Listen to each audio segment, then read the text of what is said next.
This series of workshops is ongoing through the winter and spring. Watch for sessions coming up on taxes for artists in 2 weeks, followed by an information session on our individual artist grant program and on the process of converting live performance to digital delivery.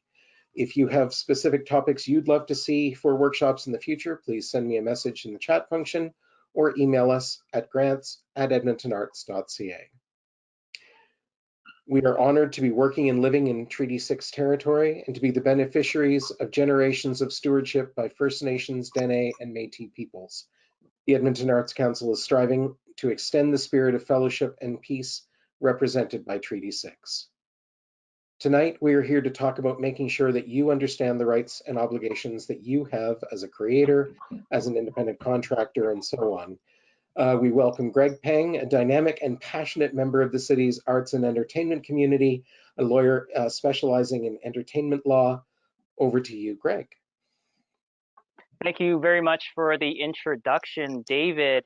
And thank you for having me. Welcome, everyone. Thank you for taking your time from your busy days and, of course, from your evening to join me here for the riveting topic of understanding contracts.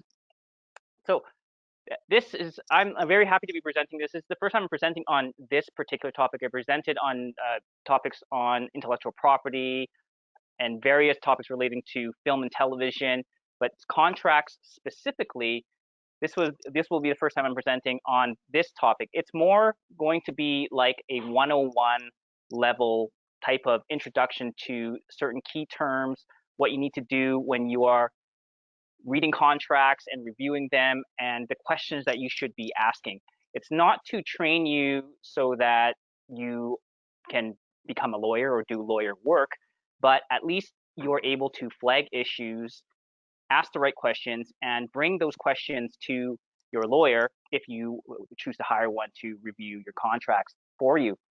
And the context in which I will be presenting today will be from mostly the perspective of the artist who is being presented a contract and say, here, sign here, we are engaging you to do this type of work or engaging you to create this. So that's from that perspective there. I am mostly, in my role as a lawyer, I mostly act for, in the IP field, like film producers. So I'm mostly on that side, on the other side, negotiating on behalf or preparing contracts on behalf of producers to engage artists. So I can view it from that side, and I have also represented artists before, so I'm definitely not a stranger to representing that side of the conversation. One thing I have to apologize for, if you hear any ambient background noise, it's because I'm in my mostly unfinished basement right now. I have this black backdrop. I have these lights set up. This is supposed to be my temporary studio. I caught a cold yesterday. I was planning to do this in my office where I have a nice little whiteboard inside and have my setup, my proper microphone and stuff, but we'll have to make do with this. So if there's any ambient noise you hear, maybe my son running up and down and screaming about something, then, yes, I'm at home.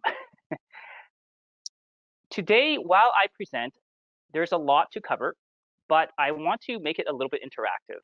And it's your choice whether you want to participate or not. I will call on you, Socratic style, sort of Socratic style. I'm not sure if you've heard that term before, but essentially it's when the prof calls on the student, say, hey, is it Jani or Yanni? It's Jani. Jani. I would go something like, hey, Jani, can you tell me what this contract provision means? So, and then, so that's when I will call on you just to have a little bit of interactivity. We've been living through this, doing these kind of webinars and seminars by Zoom and whatnot. So I get it. When you are just sitting passively for like an hour and a half, it can get pretty tiring. So I'm just going to try. If you don't know, or if you don't want to answer, just say I'm not sure, or like pass or something like that. So well, let's get started then. I have a presentation deck for you, and David, if you can give me share screen control, please. Will do.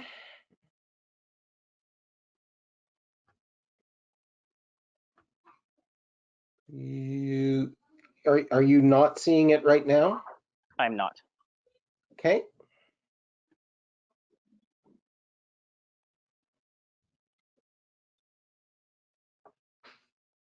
And just letting you know, everyone, we did test this beforehand, but obviously technology sometimes gets in the way of our best intentions. We tested it twice, actually. We did. Yeah. Okay, so I'm gonna. Is it because it's recording? Sorry. Is it because it's recording? Is it is that the reason why? That shouldn't matter. From my end, it looks like you still have the ability to share your Oh, I screen. do. Sorry. Yeah. Sorry. Okay, I see it now. Okay. It just it had an X across it, but now it's there. Okay. Okay, here we go. All right, so I will now There you go. share this. Yeah. And okay. So everyone see that? Okay, that's my title slide. Oh, just a little shameless self plug here. I am as well a podcaster. This is my podcast, Legal Cut Pro. It mainly has to do with entertainment, legal issues in in entertainment law, most particularly in film and television. So if you're interested at all in that kind of world, it's again Legal Cut Pro. You can find it on all your major podcast catchers. Just a little bit of a disclaimer here, and I will just read this for you. Really quickly, nothing in this webinar is legal advice, rather only legal information for educational purposes, is the word there, is being provided. No client-lawyer relationship is established with Gregory Peng merely by attending this webinar or listening to it later on. Note that this webinar may be recorded and posted somewhere on the internet, as David mentioned.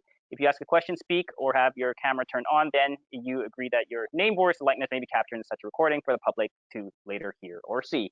These slides and any of the underlying works within them are copyright of their respective lawyers, authors.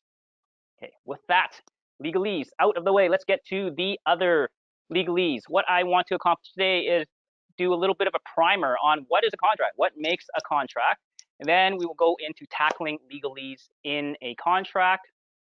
We'll have hopefully some time for questions. And yes, part 4 does say cookies.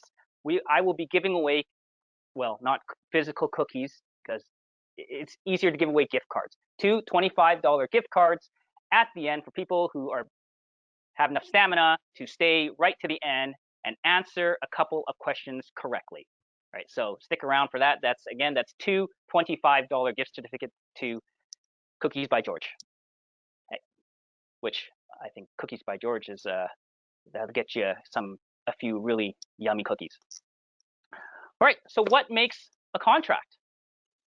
What makes a contract? So this is part 1. First, we have to know your limitations. Okay? Before we can get into what makes a contract and negotiating a contract, know your limitations when you're negotiating, right? So how badly, and this is even before anything gets down in writing, how badly does each side want the deal? And these 3 things I list here can be sometimes largely out of your control. If you are just a small independent artist and you're dealing with a big publisher or some big studio or something like that, they may not want you as much as you want them, or vice versa. So that affects the bargaining position, the relative bargaining power between yourself and the other party that you're negotiating with. And what are the alternatives to the deal? I teach real estate law as well, and this is a point I have when I'm teaching about commercial leasing. It's like, what are the alternatives to the deal? How is the market like? Right? So do you have this story for which that studio, that producer, you are the only one that could tell that story and option that story to them? Or do they have other alternatives? Look, we have a ton of people pitching stuff to us. You're just one guy. Maybe it's not going to be as negotiable then. And finally, when we're talking about written contracts, what's the willingness of the other party to change their so-called standard form contract? To roll that all up and other factors within and outside of your control, and affects what kind of limits you have in being able to demand or request changes be done to the deal or the contract. Right. So firstly, elements of the contract. We have offer is the number one. We have acceptance, and we have consideration. Those are the three base elements of a binding contract. All right. Back to my notes here. Okay, so for example, I have this phone. So my OnePlus 8T, way too expensive phone. I really shouldn't have bought it, but it was a moment of weakness, so I bought it anyway. What's the offer here? If I say, let's go to Jani, since she's first on my window here. Jani, I offer to sell this. I'd like to sell this to you for $25. Okay, so just play along with me here. I want to sell this to you for $25. Okay. What do you say? Yes, thumbs up. All right. So there we have, assuming that this is outside, or like if this were outside of a hypothetical exercise here, we would have offer. Jani, I am offering to sell this phone to you for $25. Gives a thumbs up. That could be, I think that's fairly explicit. That's acceptance. And the consideration is the exchange of the promises. So the promises here is the promise to pay, the $25. So offer, acceptance, consideration. Always remember that. You remember that, or that sometimes people tell you that a contract must be in writing. That is not an essential element of a binding contract. Under some legislation, that is true. Sale of land, that is true. So, but for generally a commercial contract, in writing is not an essential element. But it is highly, highly advisable to have a written contract. So, and that, for that matter, why do we have written contracts in the first place? Anyone tell me? Why do we have written contracts? Can I pick on Sakina? Sakina, why would we want a contract in writing? Hear anything there? No? All right. Let's say, how about this? How about we say, oh, I hear something. Nope. One is to define our obligations, okay? But you can have that in an oral contract too, right? So, but it is evidence of those obligations that's in writing, right? So it comes down to the evidence. You can have an oral contract. You can have a contract by exchanging emails, exchanging text messages. But what's your best evidence is that if you have something written down to define all your obligations. As well, the contract, a written contract itself is a good place to allocate risk between the parties. We won't get too much into that, but just know that a written contract is highly advisable. And just a little bit of an exercise here. This is a slide that I used earlier in last summer with my co-presenter for a webinar with the Canadian Film Center. And she was my presenter, or co-presenter there, Divya Shahani of Miller Thompson. So shout out to her, another lawyer, entertainment lawyer. Someone tell me, if I write this is a scan of a note that I put down. I, Greg Pang, promise to send Divya Shahani $1,000 by e-transfer on May 8, 2020. Look, I signed it. I sealed it with my notary seal. I think that might be my old Ontario seal, and I even put my little stamp for commissioning affidavits and the such. So can anyone tell me here, is this enforceable? I didn't pay her $1,000 by May 8th, 2020. Can she enforce this against me? Meaning, can she sue me and press the issue? Greg, you signed this. Yes. Did you? Yes? Yeah, we can. Yeah? Okay. So we have the offer, right?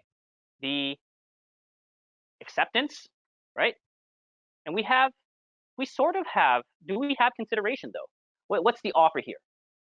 I promise to pay Divya $1,000 on May 8th. So the one thing that's missing here is the return consideration, right? So here is something that if you, if anyone has gone to law school before, they know that they pound this into your head in contracts class in first year, is the return promise. You have to have a return promise. This is a one-way promise. I, Greg Pang, send to Divya Shahani $1,000 by e-transfer on May 1st. I promise to send, but there's no return consideration. She hasn't promised me anything back. If this was, I promised to send Divya Shahani $1,000 by e-transfer on May 8th, 2020, in exchange for her giving me a credit in her next short film, there would be a return promise there, right? So every exchange has to have some, in order to be enforceable, and there's also under seal, but we'll ignore that line of case law right now. But there has to be a return promise. This is what they call, what you see in front of you here is called a gratuitous promise, which means I'm just gratuitously, freely promising something to you. Yes, I'm signing it. Yes, I'm putting my notary seal on it, which doesn't mean anything unless I'm actually signing under seal. But is it a gratuitous promise? There's no return promise from her to make it a legally enforceable contract. So here it's like, okay, so why do we need to know this? Because when you're reading a contract, if you are promising something, especially when you are looking at asking to sign releases, a lot of times there's only a promise flowing one way. I'm releasing you, not suing you, blah, blah, blah, blah, blah. But there has to be some kind of return promise. And sometimes you see that in the form of for $1 and other valuable consideration, the sufficiency of which is acknowledged receipt, blah, blah, blah. That, there's could be an argument as to the sufficiency of that kind of consideration of $1. But that is the reason why you sometimes see that, because they're trying to get around the issue of there's no consideration return promise here from us for these guys to sign this. So for $1 and other valuable consideration, et cetera, et cetera. Okay. But why are contracts so hard to read? They really don't have to be. I'll just give you a couple of examples. This one is from, I haven't answered the question yet though. Why are contracts so hard to read? Right? Because lawyers are often slaves to precedent, what we call precedent language. We have precedents that's been used for 20 years, 30 years, and we've been told that this works, so we use this. But sometimes they are largely unreadable. This screenshot here is from a tweet by Ken Adams, who is a lawyer from New Jersey, I believe, and I took a contracts masterclass course with him. This is just one of those illustrations of, this one's particularly funny because it's out of the United States, and witness, this is where you see right at the beginning of the contract, witness my hand and seal on this so on day, in the year of our Lord 2000, et cetera, sovereignty of the United States of America. So something like this is just a ridiculous example of sometimes this archaic language that you encounter that makes it hard to read. But that's a little bit ridiculous. But how about this one? This is actually from the Salesforce. Most of you probably heard of Salesforce right now. I have a link there. This is their right out of their master services agreement. If we look at this and we try to break it down, we actually did this as an exercise in Ken Adams' course. Even for a whole bunch of lawyers, it is very hard to break down and figure out what they are intending here, right? It took quite some time for us to try to reorganize and rewrite this as an exercise to make it be written in more standard English, right? So you might hear sometimes some lawyers might say, well, this is standard legalese, and we write it so that judges can understand, or some ridiculousness like that.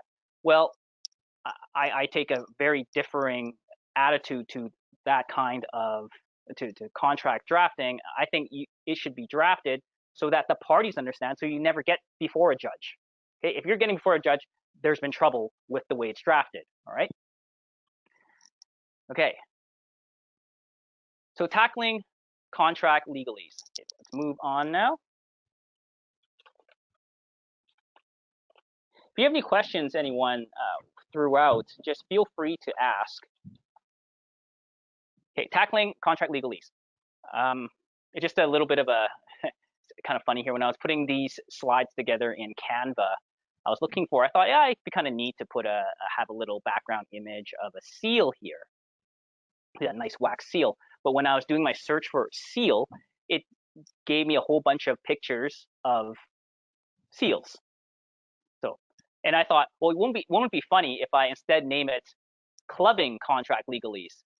But then I thought, well, no, that's very politically incorrect and may offend some people. So I'm not going to use that. I'm going to go stick with tackling contract legalese. And 3 things we're going to explore here. One is to know the deal. Okay. What to read in a contract? Because sometimes you've probably been presented with contracts that are 30 pages or more long. And we want to talk about the boilerplate stuff. The boilerplate stuff is not just legalese. Don't let people tell you it's just legalese, just sign this damn thing, because it is very important and can affect your rights and remedies under the contract. Firstly, know the deal. Okay. Does the written contract reflect the deal? And what is the deal?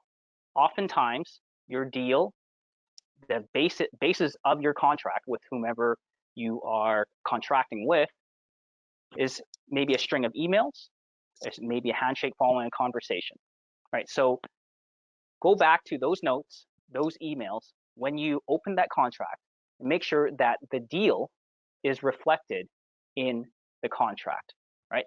So that's number 1, know the deal. And does the contract, written contract that you're presented, reflect the written deal? Now, what to read? Okay.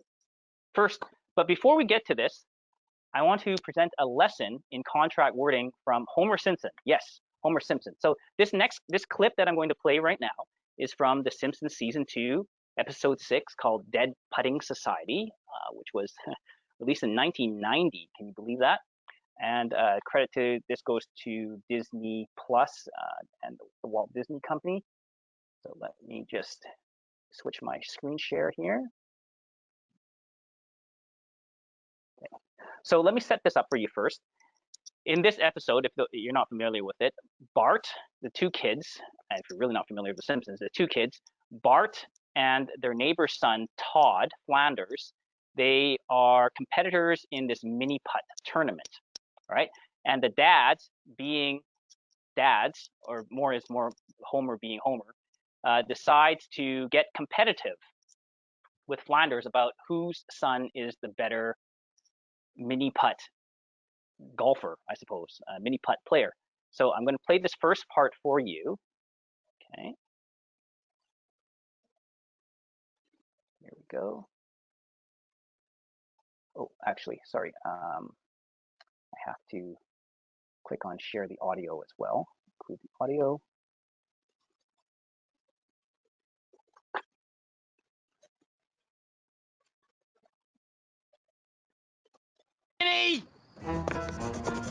Read that back to me, Marge. The father of the loser mows lawn. Hey, just a minute. The loser is such a harsh word. Couldn't we just say...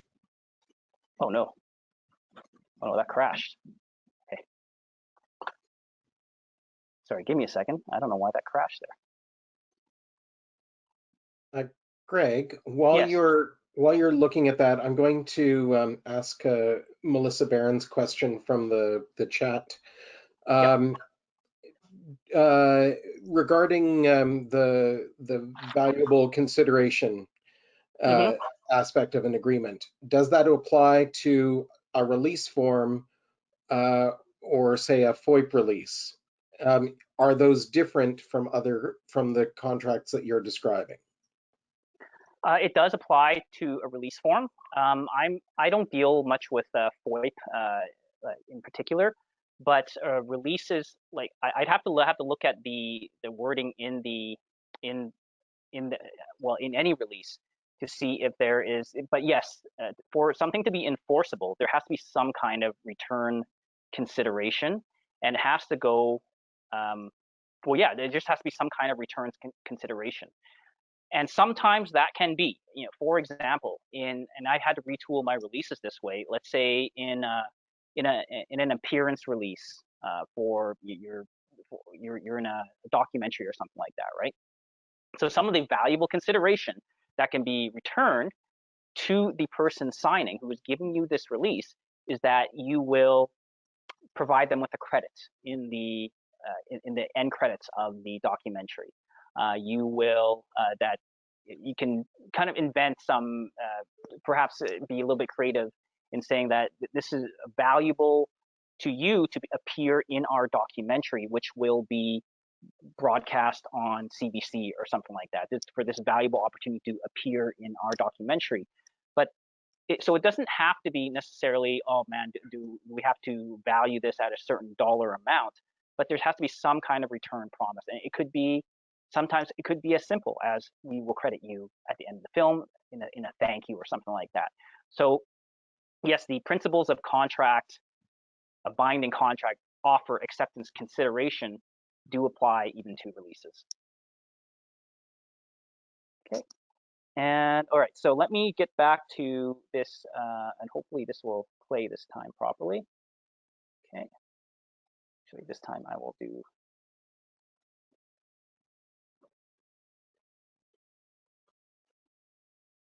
Back to the player. And here we go. Let's give this a try. Hey! Read that back to me, Marge. The father of the loser mows lawn. Hey, just a minute. The loser is such a harsh word. Couldn't we just say the boy who doesn't win? Oh, man. Fine. The father of the boy who doesn't win has to mow the lawn in his wife's Sunday dress. There you go. Now, I suppose you both have to sign this. I hope blood won't be necessary. I'm game if you are, Flanders. All right. All right. So we got that there, right? Hear what Flanders said? You know, Homer proposed contract language. Flanders changed that contract language. So what do we have as the offer and acceptance here? That we are offering to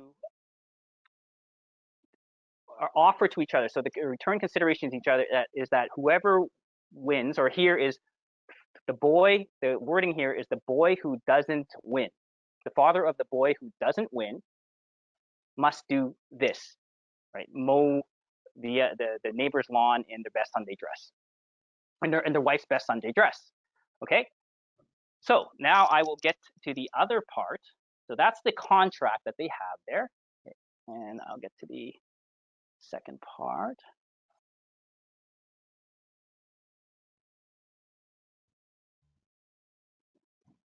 And I'll set this up for you as well, so we're not playing too much of the clip here, is that in the end, the boys decide that they don't want to be ultra competitive and we're going to be good sportsmen, and they were on the last hole and they were tied, and they say we're just going to shake hands and call it a tie.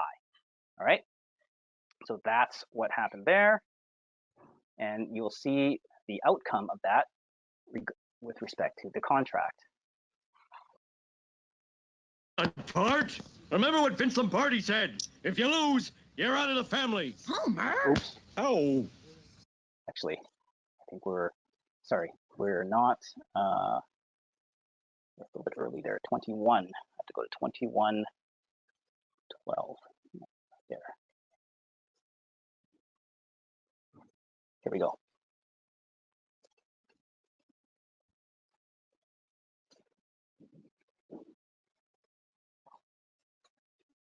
Yeah, all right!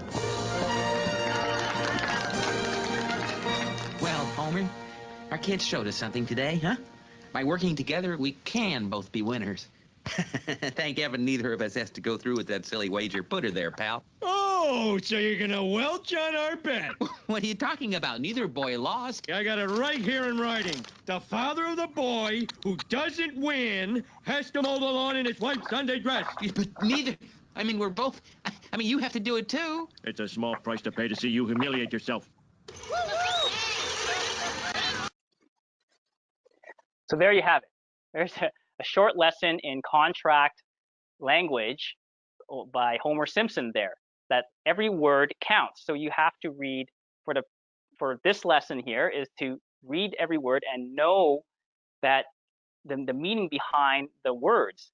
Here, Homer's wording, and I think I actually restated it wrong myself, what their contract actually said, is that the father of the boy who loses. But then Flanders did not like the word loser or loses, and he said, well, how about the father of the boy who doesn't win? And here, neither boy won because they call it a draw. So there you have it. That was the conclusion there. So thank you to the Simpsons and Homer Simpson for that lesson in contract drafting. Now let's get back to slides here. All right.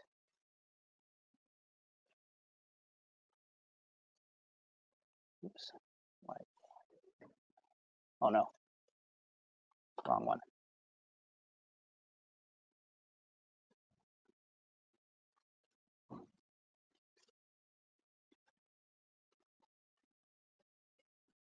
Oh, here we go.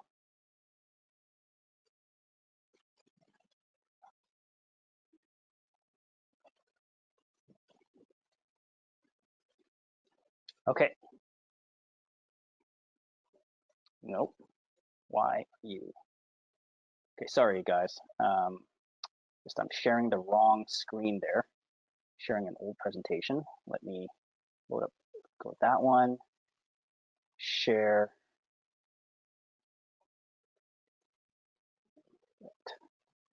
What is going on here? Sorry. I'm going to just close that one right away. Right off there. Share. There we go. All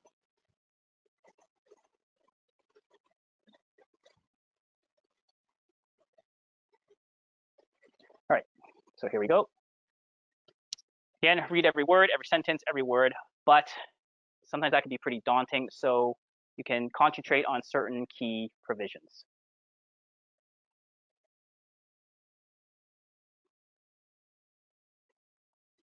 Why is it doing that?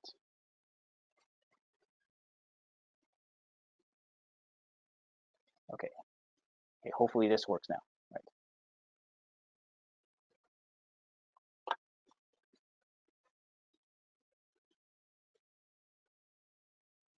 There we go. Okay, some key provisions. Let's talk about some key things you can concentrate on if you don't want to read it, first word to last word on page 60.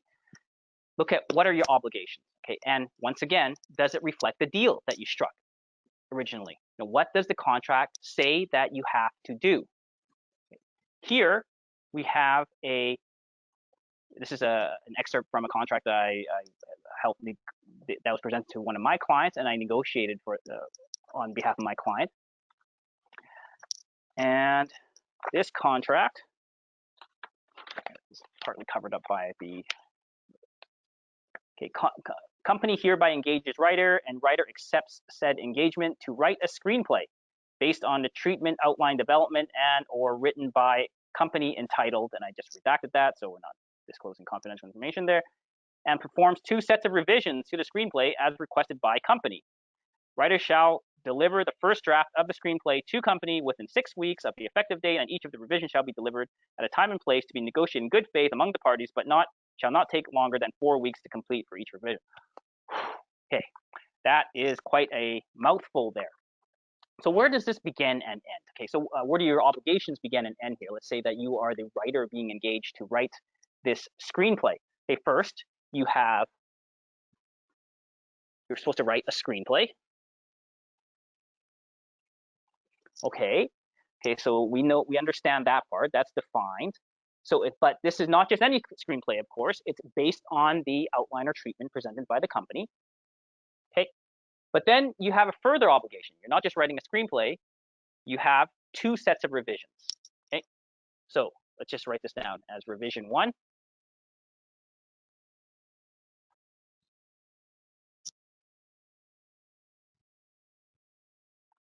Revision 1 and revision 2. But what are your other obligations? There's a timing obligation here, is that you have to deliver first draft of the screenplay within 6 weeks. You can see that there. I think I have to stop the share. To deliver that draft of the screenplay, the first draft within 6 weeks, then you have your revisions. Okay, So when are the revisions? The revisions shall be delivered time play to be negotiated, all right? But shall take no longer than 4 weeks. So has to be less than 4 weeks.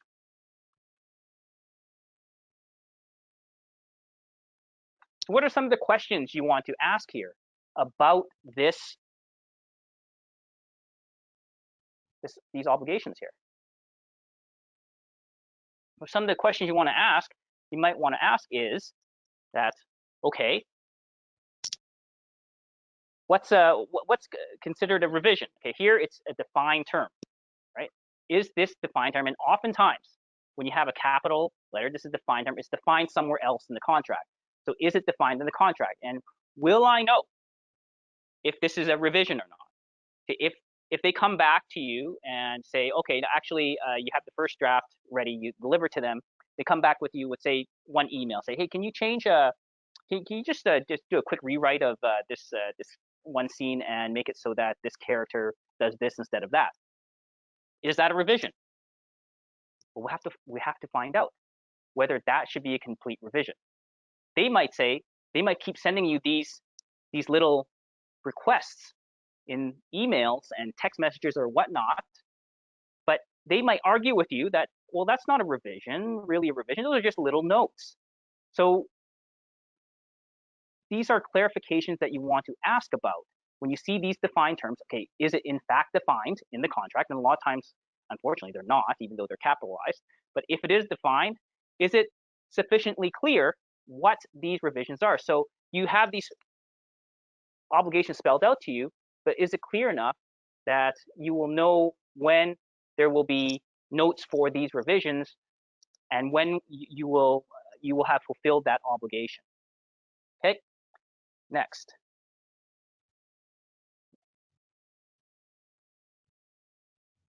Okay, so how much I'm going to get paid and what triggers payment? This is one thing that you probably have your eyes turned to first, is what about the money? Does this reflect the deal? Once again, does this reflect the deal? Here is an excerpt from a director's agreement. And here it's fairly easy to pick out, what the payment is here. All right, so 2% of the production budget is a $1 million budget, and plus a 1% rights acquisition fee. So the total here, the total fee, defined term, it's defined in the paragraph here, is $30,000, right? And how about the timing of the payment? And it's spelled out relatively well here. A, B, and C, 1/3 upon this, 1/3 upon this, and 1/3 upon this. But what is something here that we might want some further clarification on?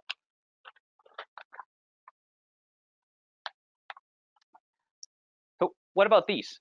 Are these capitalized terms here? Are they defined? Okay. Do we know when prep begins? Is there sufficient certainty to know, okay, does prep begin here or does it begin later, right? So those are some questions that you want to ask and look around in the contract. Is this defined, and will I know when prep begins? And same goes for principal photography and director's cut.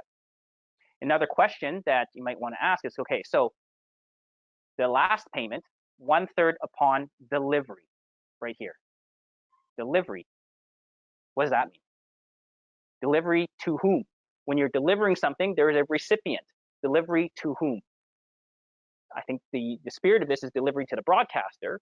But if I were negotiating on behalf of the director, I would say, no.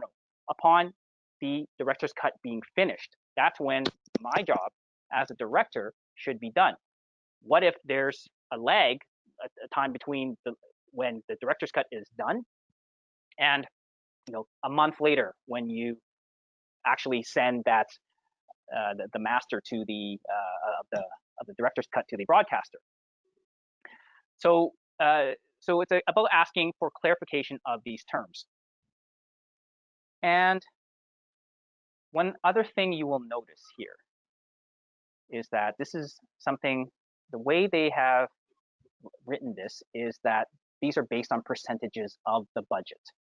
And a question that should be asked here is that, what if the budget changes? Okay, what if it's a $1.5 million budget all of a sudden? or what if the budget goes down? So if I'm negotiating on behalf of or reviewing on behalf of the director here, I say, okay, we need something that would be, sorry, I'm just losing my words here, that would take that into account, changes in the budget. So we wrote something like this in there. If it changes, then then the payment changes. Okay, so that goes for payment there. Next kind of provisions that you should really look out for and should reflect the deal that you struck is what other promises, I wrote promises here, but what other consideration was given in the negotiating. It's not all the time about just the money being promised to you. What if there's some kind of credit? What if there's some kind of compensation from the back end, like royalties or net profits or something like that? What if that happens? And here's a net profits provision. And this is money that would come from the so-called back end, that the artist would not get the money up front. But these are provisions that you really want to read carefully here. This was drafted for the film producer, so some of these terms are more vague, and let's just say they favor the producer more, because one is that the net profit is the way net profit is defined. The producer can subtract all sorts of expenses from it, and the net profits can be they'll be paid if it's they're above a certain year, and so on here. So one of the things that you want to look out for if you're presented with some kind of back-end deals or back-end compensation, such as profits or royalties, is this. See the last sentence here? This is dealt very summarily in this paragraph. It says the producer shall allow the artist to inspect or audit the producer's books in respect of net profit calculations up to 1 time per year at artist's sole expense. All right, let's play that out here. Okay, so a few years go by. You write the screenplay. Let's say it's the artist that is a writer for a screenplay. The producer releases the film. The film makes some money. Now the artist has been paid their other fees, whatever thousands of dollars. But now the artist wants to know, okay, what's coming in from sales and distribution? Okay, if we were to take this at face value, and well, not at face value, if we were just to accept this provision here, says the producer shall allow the artist to inspect or audit the producer's books. All right. So one thing I immediately flag if I'm negotiating on behalf of the artist here is that, okay, so they're allowed to inspect or audit the producer's books, but what if there is a discrepancy? What if the artist is being underpaid? Then what? All right. So these are questions. If you ask a lot of those clarification questions I mentioned earlier. What does this mean? Or then what? Okay, what if they inspect and audit, and then what happens? What if they're underpaid? So here, the way it's written here is that the artist will expense. So the artist could spend perhaps a couple $1,000s on a professional to pour through the books of the producer here, and they find out they're being underpaid by, say, 30% or something like that. Of what they should be paid. What then are there any repercussions here? That those kinds of things should be taken into account. So again, asking then what, asking for clarification of terms. This in particular could be written better if we're looking at from the artist's point of view.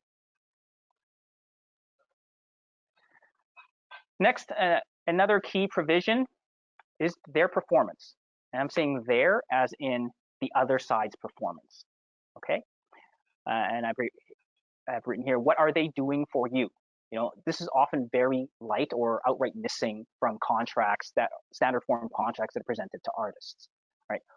In distribution agreements and agency agreements, what are their efforts to perform? Their reporting to you, service standards, and so on. Okay? And for example, this is taken right out of a distribution agreement that I recently reviewed. The distributor grants to them all sorts of rights to my client's project, all sorts of rights. This actually goes on to the next page as well. All sorts of rights given to them. But as I read this, what is this producer supposed to do? They have all these rights, but there are no obligations in here on what they are supposed to do with the rights. They have the right to, but must they? So there should be at least some kind of, when you're signing these kind of contracts, whether like this is from distributor or an agency agreement or something like that, is there some kind of service level standard here? All right, granting them the right to represent you, granting them the right to sell your film doesn't mean that they have to lift a finger to actually sell your film. So once again, what performance do they have to engage in for you? Okay, so this is not for every contract. This is not an issue for every contract. Like something like the director agreement I spoke about, most of the performance is normally discharged by the producer by paying you, right? As long as they pay you, give you the credit, then that's the performance by the producer, and that's obviously valuable consideration. But in contracts like this, you're waiting. You don't make money until they sell. In the agency agreement, they get you gigs or they sell your film. And if they have no obligation to do so, they can sit there and your film or you can just languish and you make no money from this. Right? So extremely important in these kinds of contracts to make sure that they have some kind of obligation to do something. All right. Ending the contract. I just want to check on the time here. 47. Okay, good. We're still good. Okay. Ending the contract. When do your obligations end? And when do theirs? Right? So here is something that sometimes you have, this is out of a director's agreement again, where you have defined periods of when the director is engaged. You engage from here to here, here to here, here to here, and these are the end dates. Okay. When you're looking at provisions like this, be very careful with exclusive and non-exclusive and get clarification for that. Right. So, but this is not what I really want to talk about in terms of ending. It's about termination, and be extremely careful with termination. Okay. When you're looking at termination, look at one, when can you terminate the contract? And when can they terminate the contract? Looking at this contract, I found this one very interesting. This is another distribution agreement. Just get to the page here so I can read it properly. Okay, so for the producer's breach, so this may not be terminated. First, it says 8.1. This may not be terminated for any reason except by permitted under this paragraph. So your only options is to terminate under this paragraph.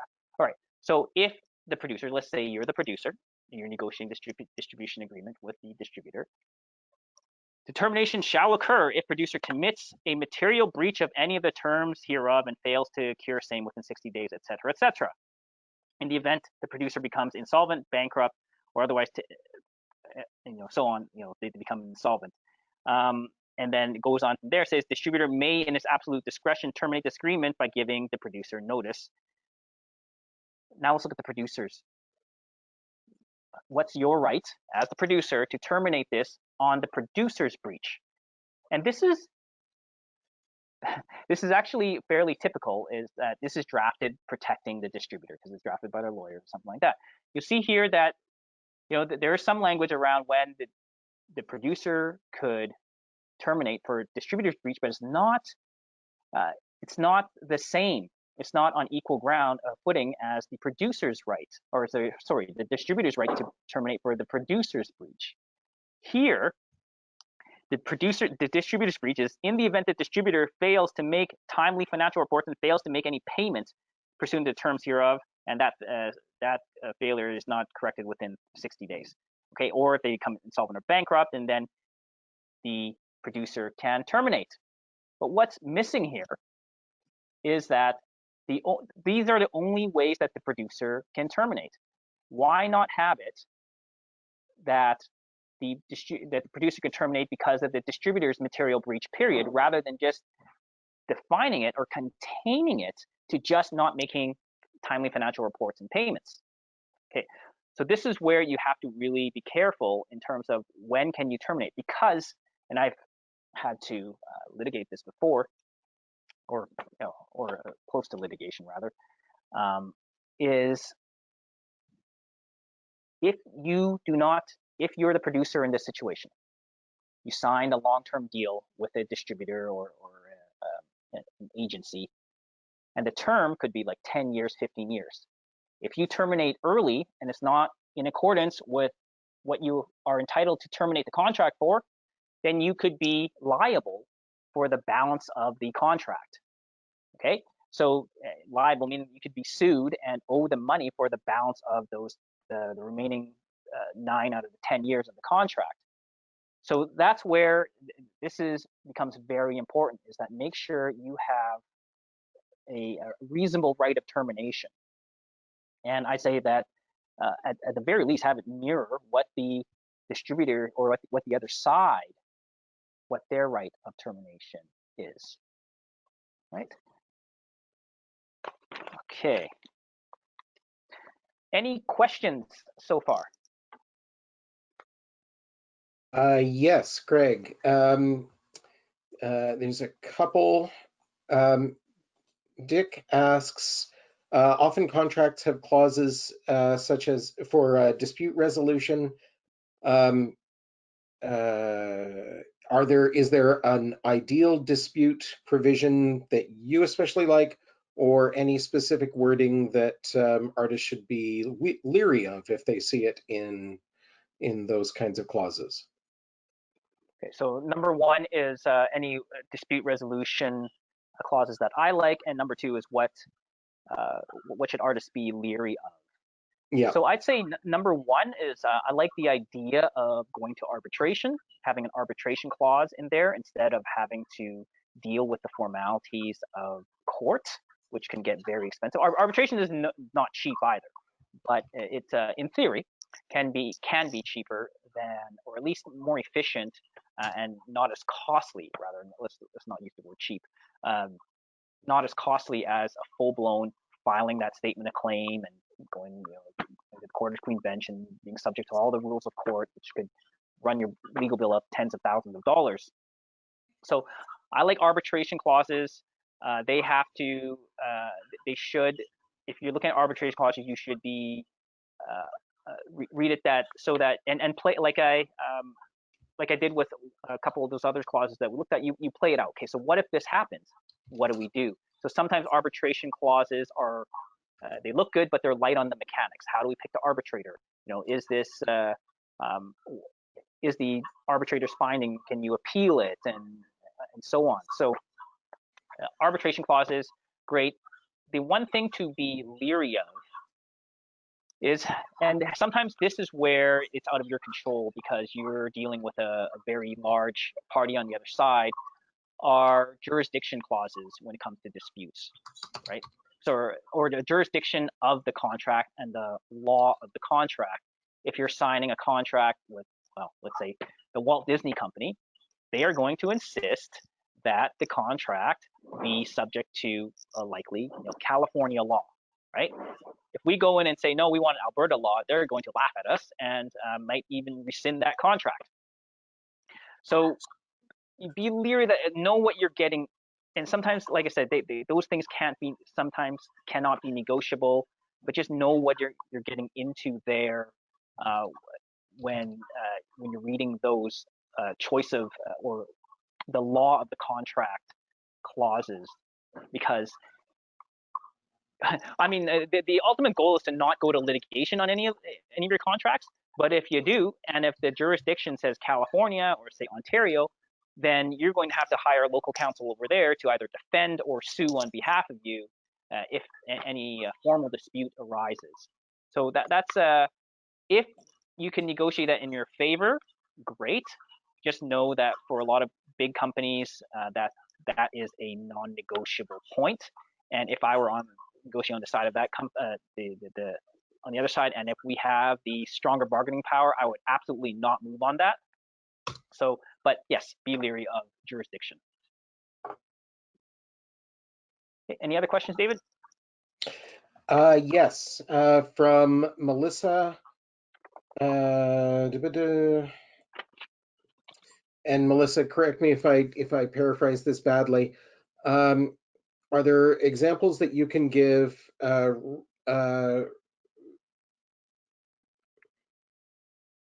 I'm sorry. I don't think I can adequately. I'll just read what she said, and then Melissa, you may want to come on for this one. I don't feel like we. I see she turned on the camera. Yep.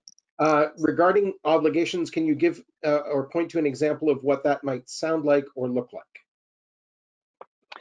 The obligations of your obligations, as let's say, hypothetically, your obligations as an artist, or the obligations of the other party. Of the other part. Yeah. So we talked about what some of those might be. So for instance, if you have an agency or a gallery advocating for you, but like what might that read like in the contract is more so my question. And I know that might not be something you can spool off the top of your head. And so I'm wondering if there's someplace you could point to for us to check that. Are you talking about like the point I was making that their obligations are often very light in terms of what they're going to do for you, that kind of thing? Yes. Yeah. Okay. So if I'm signing a contract with a gallery, for instance, what should I be looking for to ensure that they are going to promote my work and make sure that it's getting to a very broad audience and so on? So hypothetically, in that kind of situation, and just I haven't dealt with that exact situation before, but hypothetically, I think the first thing that comes to mind is like having some kind of minimums, right? Or and sometimes the other party might say, the gallery might say, oh geez, we just don't know when, but you have time frames of and minimums of when your work should be displayed, and the duration of that. So that goes to what I mentioned before, some kind of minimum, for lack of a better term, service standards that they have to do this. Otherwise, like with the other example I had, they give themselves all sorts of rights to display your work and to sell your work, but it might be very light in the contract of, do they even have to do it at all? And you could be just stuck in that, and depending on the term of it, could be your artwork could be stuck for a couple years with them, and if they are acting in bad faith, or they are just they just don't care about Melissa, and they have some other big artists they want to take care of first, then you might be like, well, like this is kind of a waste of my time, and I can't cancel it, otherwise I'm going to be liable. So it's those kinds of, I think, thinking of minimum standards of, okay, what do I want from them, and should we set some kind of minimums here, and for them to have to display or perform their obligations within a certain time frame. So you might quickly find that those kinds of things, the other part I find that sometimes they're very resistant to, because they want to have as much leeway as possible. It's like, oh, don't worry, we'll do it. It's like, well, let's put it in writing. So yeah, so sorry to be vague there. I can't offer you like direct legal advice, but hypothetically, yeah, those are the kind of thing. What are some of these minimum service standards? Let's add some time limits and quantities and stuff like that.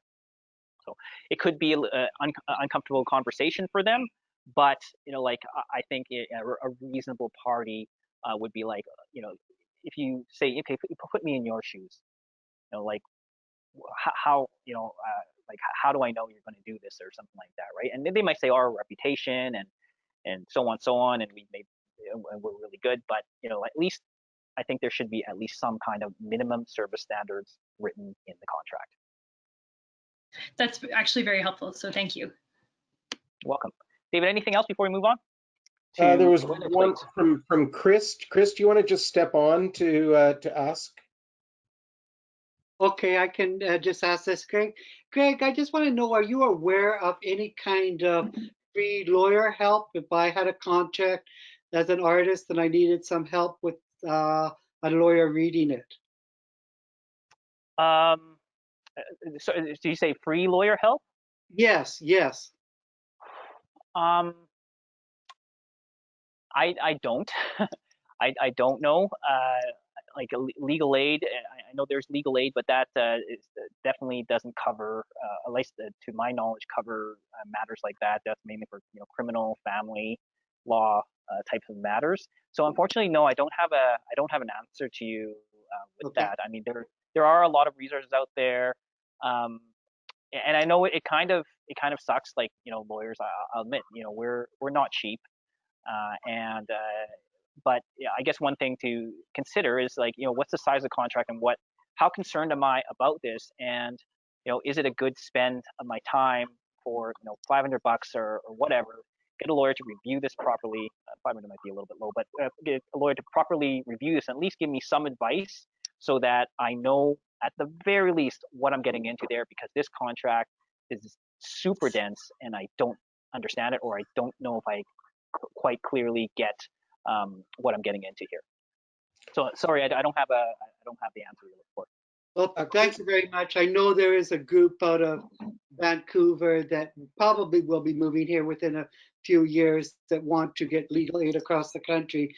But I just wanted to know if there was anything right now that you are aware of. Thank you. Chris, I don't have any free ones, but Kathy Fisher has in the chat noted that the Writers Union has a service that may be able to offer legal services for a small fee, and locally Business Link. Through Business Link, you can get half an hour of a lawyer's time for $25. Now, you can't do that on an ongoing basis, but as a self-employed small business person, which is what they think of artists as, you can access half an hour, which might be enough to get you advice. Thank you, David. And I have actually, I've done the Business Link program before myself, and I stopped. I won't let you know why, but it's a good resource. And yeah, I definitely encourage that. I think that they do a good service for the community. So let's move on to boilerplate, and it might sound very mundane, but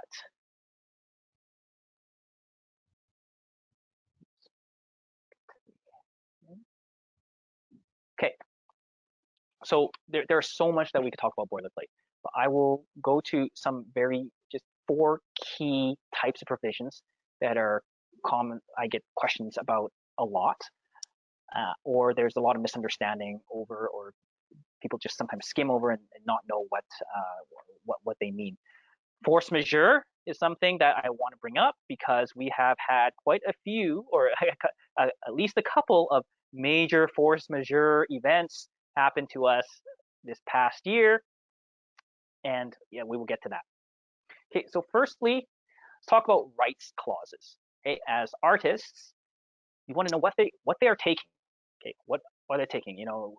Let's talk about work for hire, work made in the course of employment. You've probably seen some of these grants and assigns, licensing, moral rights. Okay, so speaking of moral rights, what is that? We'll get to that in a second, but let's take a look at grant of rights. And here is a somewhat, I'm not sure if it's typical, but this is one I sort of like, is that this is the end. I won't dive into this too deeply, but the end goal here, and this is I think it comes from a crew deal memo or some kind of crew deal memo for a film production, is that the parties intend that all results and proceeds of the contractor's contributions are to be a work made in the course of employment, as the term refers to the copyright laws in Canada, and the work made for hire under the laws of the United States. Therefore, the producer will be the author and original copyright holder. Okay, so we have that. Okay, so that's relatively straightforward. Work made for hire and work made in course of employment are sort of analogous terms in the US and Canada, where your work that you do for the quote unquote employer is the employer is deemed the original author of the resultant proceeds of your services, right? So that's what that is. So this is the intention here, is that the producer here is the author of, they take all your sweat and labor for them, they pay you, and then they become the author. But if that's not the case, then the next sentence, and I'll just read it quickly here. Alternatively, if the results of the contractor's services do not qualify as a work made in the course of employment or as a work made for hire, then contractor hereby grants to producer in perpetuity throughout the universe of every kind and nature and with respect to the results and proceeds of contracted service under this agreement. So here, the end result is the same thing. So if, in fact, this does not operate as a work made in the course of employment under the Copyright Act or a work made for hire in accordance with the United States laws, then if that's not the case, then you as the contractor are transferring, that next sentence, you are transferring those rights to the producer, right? And then it goes on in the next sentence to say that the producer, they are the sole owner and they can make any changes whatsoever to all the results of your services. So this is fairly typical, but is this the deal? Once again, was this the deal? When you signed up, if this was presented in front of you, is this the deal? And it might not be. This might just be on some old precedent that they have, they present to you, and you look at it, it's like, wait a second, aren't I supposed to retain the copyright? This totally contradicts that, right? So be very careful of what the grant of rights is. More appropriate in some circumstances, perhaps if you're a screenwriter, is a license. Okay, so as the writer, photographer, or whatnot, then I am the copyright holder still, producer. I am granting you a license in perpetuity. That license in perpetuity, the copyright is still mine, but I'm licensing this screenplay to you to make this movie. That might be more appropriate and in line with the deal originally struck. Okay, so once again, be very careful, and you have to really, since like we're talking about mainly artists in this webinar, this concerns what you are creating. So read every single word of this and make sure you understand what you are, well, not giving away, but what you are giving to them for the money that they are paying you. Okay. And lastly, you may have heard about the term moral rights. Okay, and the last line goes here: contractor hereby waives all its moral rights, whether now or created in the future under this agreement. Okay, what are moral rights?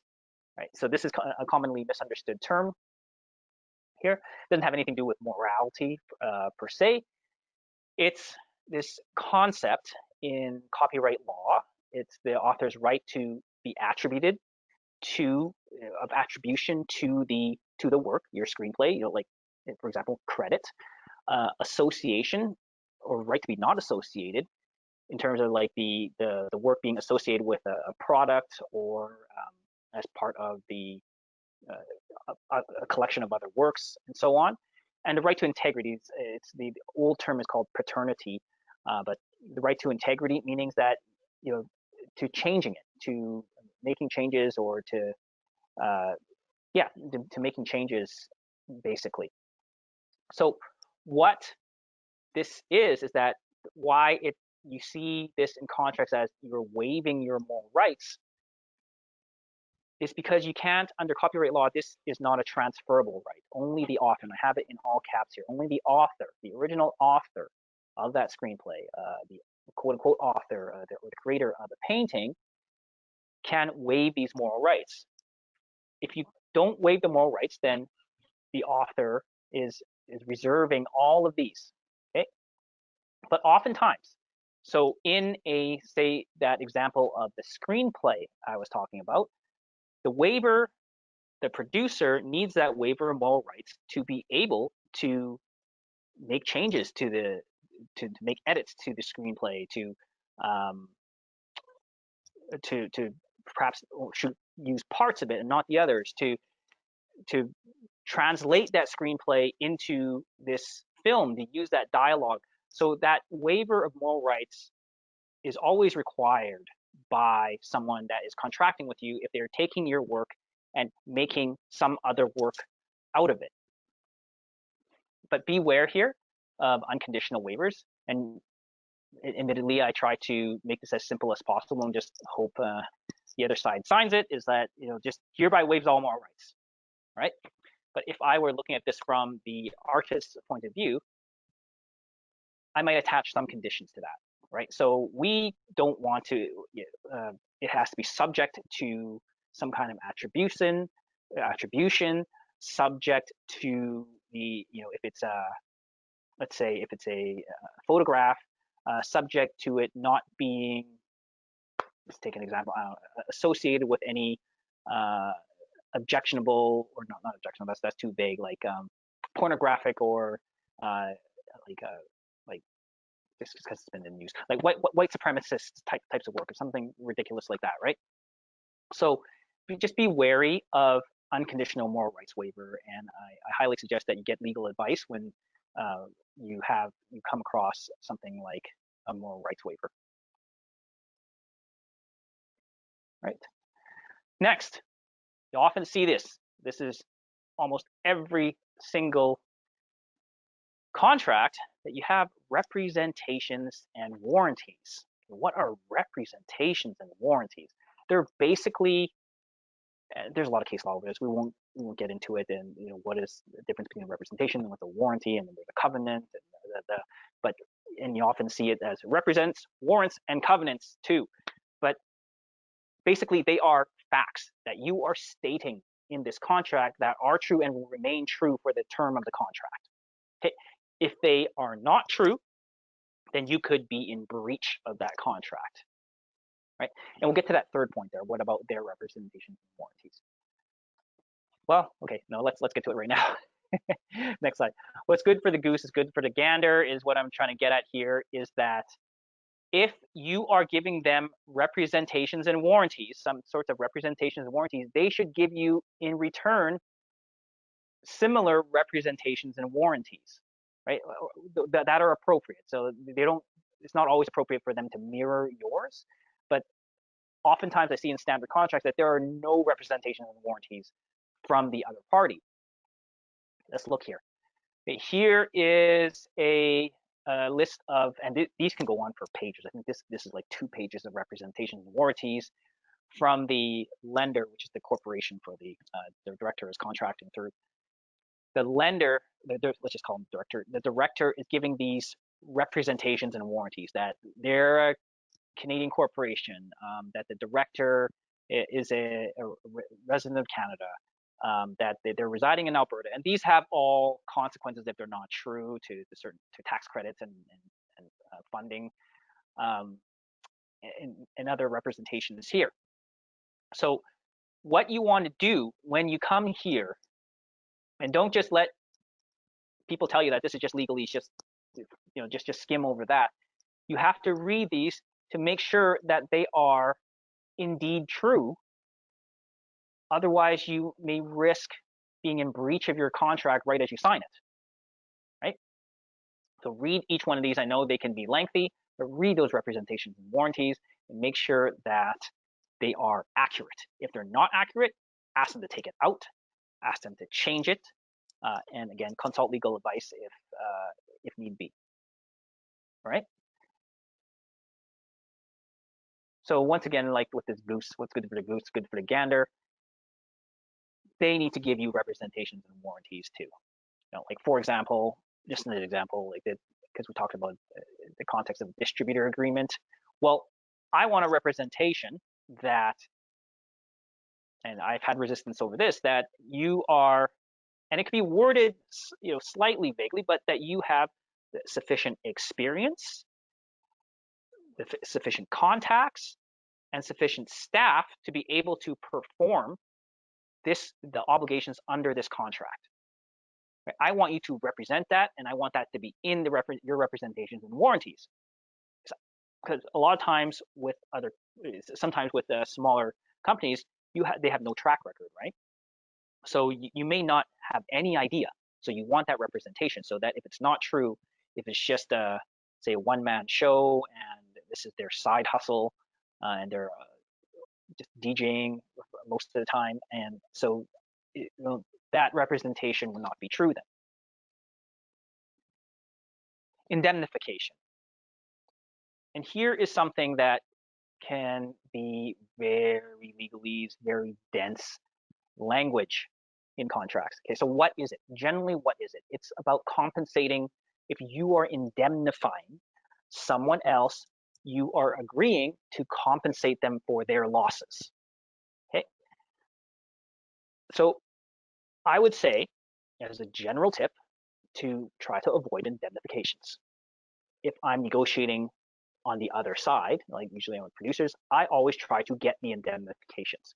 But the artists, of course, the interests are different here. You probably want to try to avoid indemnifications, especially third-party indemnifications.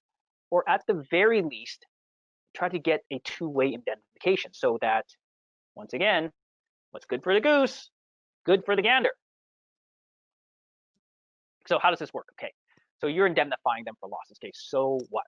Okay, so if there is a breach, and this is usually what the statement is, like if you breach your obligations or breach any representation warranty, then if we're suing you, then you're going to cover us. You're going to compensate us for all our losses, not flowing from the breach and our legal fees, our efforts to enforce this contract, and so on and so on.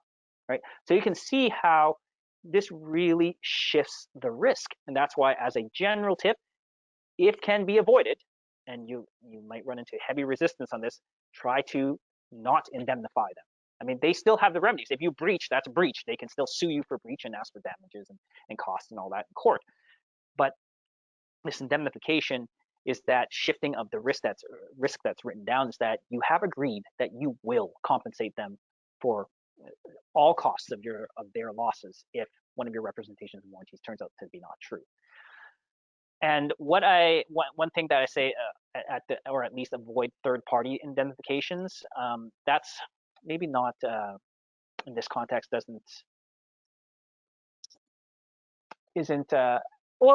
could be applicable here. Let's say the writer agreement example is that the producer would likely ask you to indemnify them for any third-party claims. So you're representing to them. Okay, let's say one of your representations as a writer is that everything I am writing and writing for you or have written for you in this script is original to me. But let's say you have in fact used an entire scene from another movie or another script in there. Okay, so how would these losses affect the producer? Let's say the producer makes the film based on your script with that scene, not knowing that you ripped it off right from another script or a movie. The rights holder to that scene sees your movie. They sue the producer, right? You have indemnified the producer. You have breached one of your warranties or representations, is that the script is wholly original to yourself. But in fact, that was not true.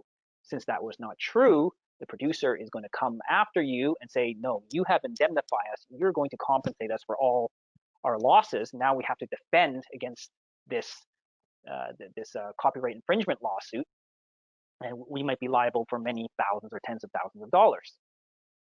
So you can see how this can really have significant consequences. Okay. All right. So here's indemnity just as an example here. I won't really go through it, but this is a mutual indemnity, and this is something that I like to see if I'm negotiating, especially for the smaller party. Each party agrees to indemnify, hold harmless, etc. the other party. So this is a mutual one. So again, what's good for the goose is good for the gander here. All right, let's go through this quickly. Force majeure. Okay, so I took this photo, and there was oftentimes in force majeure provisions, it lists civil unrest. And we know, unless you've been living under a rock, that there has been an event of civil unrest south of the border this last week. This was just a striking photo. It credited Leah Mills of Reuters. This came from CNN of that. Here, this has become much more important. It usually, or not usually, it used to be just standard legalese, quote unquote, in a contract, force majeure provisions, whatever. But we have found out so quickly, and I've had to deal with force majeure quite a number of times since March, of people either triggering force majeure, invoking force majeure, or arguing about when is this over? Like, can you terminate the force majeure? Or what can we do if this lasts for longer than a certain amount of time? So be very careful, and definitely consider, if it's not in there, consider requesting force majeure provision, especially if you have obligations where your performance of those obligations can be affected by a force majeure event, such as the pandemic, civil unrest, insurrection. And oftentimes, these kinds of provisions are very one-sided, and you want to be on guard for that. So that's the last, do you have the right to invoke force majeure? This provision here, it's very one-sided. It's the producer that has the right to invoke force majeure, no right for the contractor to invoke force majeure. So be very careful of that. And we are starting to run out of time, so we are now in our summary stage. So today we learned about what makes a contract. We learned some of the basic elements in contract: offer, acceptance, and consideration, and about bargaining power. We tackled some instances of legalese and how to reading a contract, and some standard provisions, and then some boilerplate language. So we just have a few minutes left before we get to the most important part, of course, part 4, the cookies. Any other questions? Kathy had a long and complicated question that I'm going to ask her to come on to ask. Kathy Fisher, are you there? Hi, Kathy. I'll make it short. No, I just often do research, for film, right? And so we're not really doing original material, right? And then in particular with the NFB, so they have their boilerplate contracts, but they don't even really reflect the kind of work you're doing, and they're very resistant to even visual researcher contracts. So I'm just, and obviously you want to do the work, and I cross that indemnifications and stuff, but I don't know. I just, it doesn't even reflect the kind of work you're doing, though. Do you know what I'm saying? So it's very, I don't know if you can speak to that when you have, and they have, it's a major, obviously they've got the major contract. I don't want to get into the big thing here for all these other people, but just when, in those situations, you cross out as much as you can, right? But and usually there's no harm. I try to cross out the indemnification and some of the other things, right? But research is not creation. I don't see, it can be, but it usually isn't, right? And then, so just confusing. Anyway, sorry, if you've got a comment generally about when contracts really don't reflect, but you're not really in a position that you can change the whole thing, right? Yeah, I hear you, Kathy, and that goes back to what we talked about first, early on, is about the relative bargaining power.